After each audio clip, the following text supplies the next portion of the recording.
Christmas is in the air dito na nga sa Makati, dito sa Ayala Avenue. At makikita nyo nga ay talaga namang marami ng mga palamuti na pamasko dito sa kahabaan ng Ayala Avenue. Kanina nga ay sinimulan nga yung Christmas lighting. 3, 2, 1!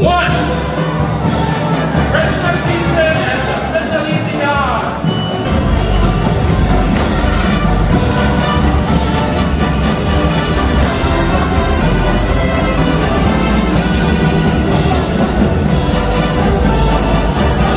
At hanggang January 11 ay talaga matutunghayan nyo itong pailaw na ito.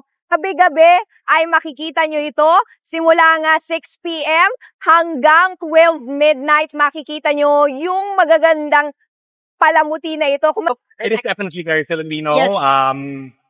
It is a Filipino Christmas. That's the theme. But at the same time, we employ elements such as the sari manok and anahaw.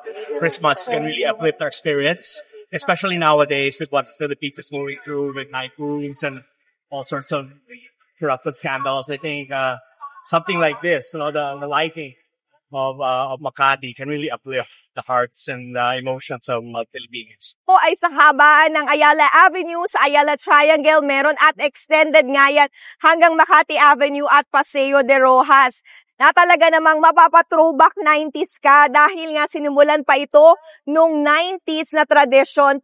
Pinailawan ng 1.9 kilometer na kahabaan ng Ayala Avenue.